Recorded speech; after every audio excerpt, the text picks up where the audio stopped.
Hi guys. So I want to talk about my salvation story. Um, Before I got saved, I was really knee deep in the world, and I had so much addictions. I had masturbation addiction. I had porn. I had I used to smoke weed. I did cocaine and stuff, and I had a lot of depression. So that was 2016, and then I went for the crossover service, and my pastor then, Pastor Sarah, that was when I was in Family Worship Center. She called out those who were going through sexual immorality issues and said we should come out for prayer during the crossover night. So I went out, and she prayed for us, told us to hold our private parts. Such a wonderful woman, and said we should rededicate our private parts to God, and I did that and everything. So I decided, okay, if I want this to go through with it, I need to follow God seriously. So I decided to go on with the fast, the 1 week fast that every church in Nigeria does normally, most churches actually. And then I followed it. For the first time I fasted, and I was able to do it.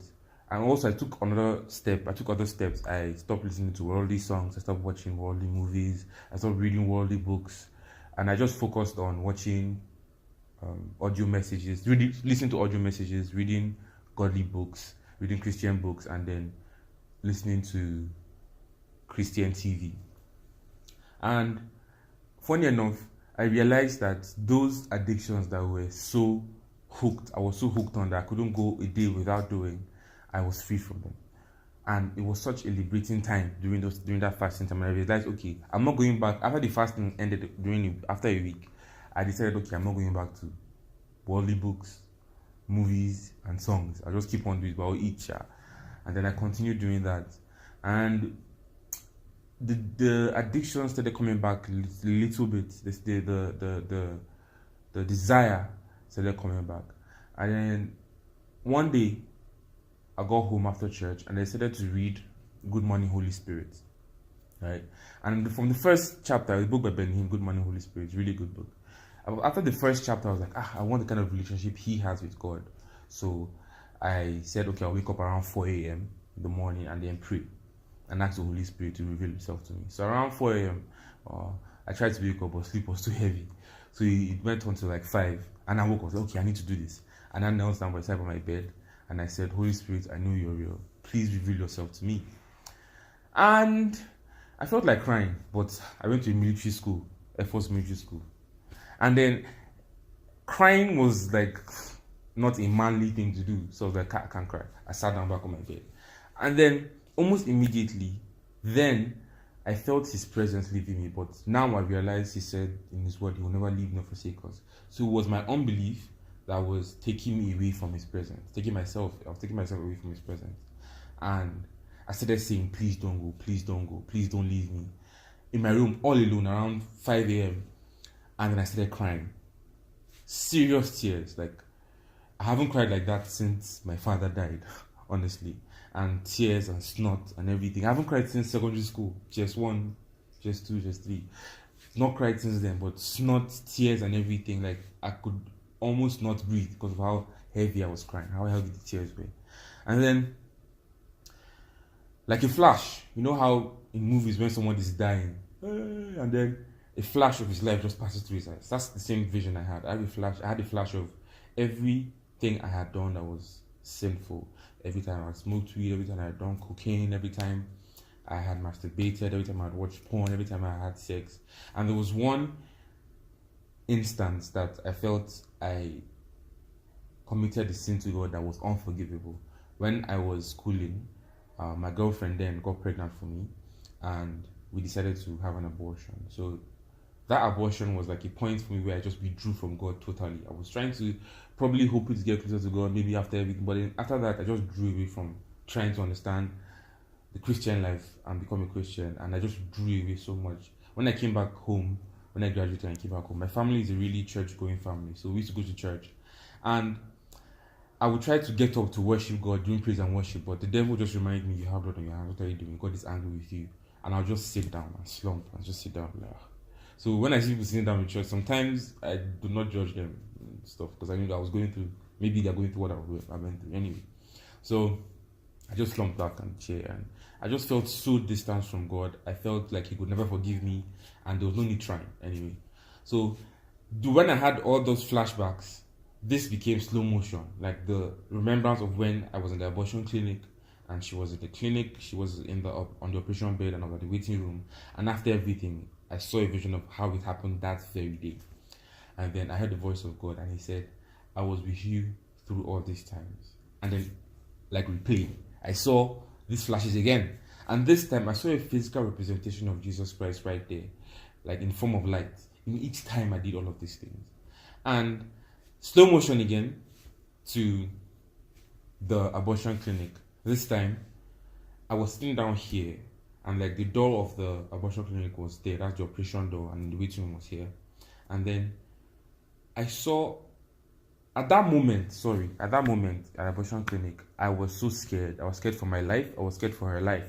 I was the last person they saw her with. If anything happens to her, it's my head. And we're killing a child at that moment. So it felt really fearful. My teeth were actually chattering. Not that I was cold, but just so much fear. And after a point, I just felt, I was like, whatever. And I just relaxed. So I felt it was my heart hardening.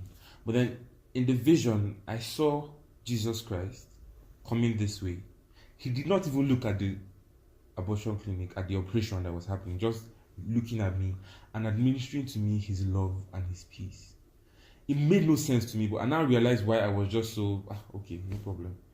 And it just dumbfounded me to realize that at the worst moment where I felt I was doing the worst thing to God, here was Jesus Christ, who died for my sin, administering to me His peace.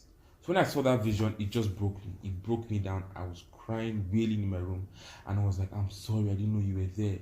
And then He said, Joshua, the voice of God literally said, Joshua, if I was with you through all these times, what makes you think I will leave you now? And like a kid, I just broke down crying. And a heavy weight of guilt and shame fell off my back. It was like a heavy weight falling off my back, and I was suffocated with so much love, so much acceptance, so much forgiveness that I felt I would suffocate in my room. So I ran to my sister's room. Her room was like opposite my room.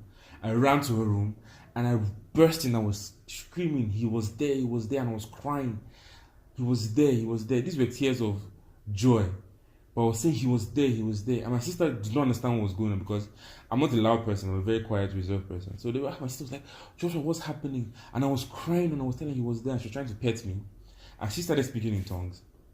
And from nowhere, pause. Normally, I usually watch on TV and I see when a preacher touches someone. I've been in church when a preacher touches someone and the person starts convulsing. So I always thought it was film trick.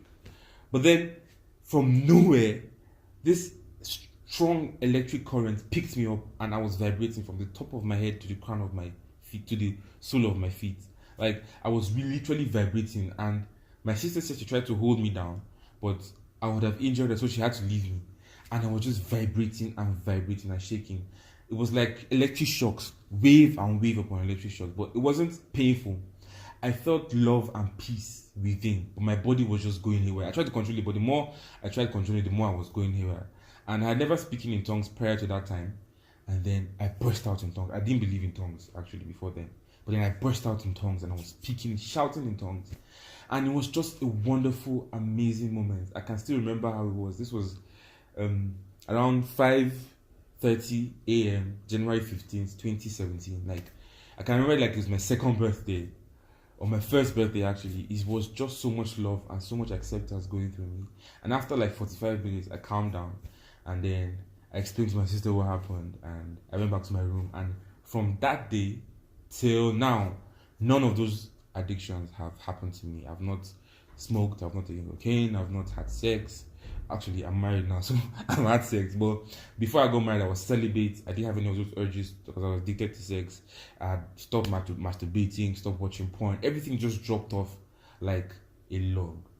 So I said this to say the Holy Spirit changes lives.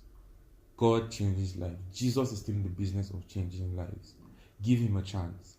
He stands at the door and is knocking to your heart. He won't force his way in until you accept him and tell him to come into your life, and he will change your life for the better. Thank you. This is Joshua, and this is my salvation story.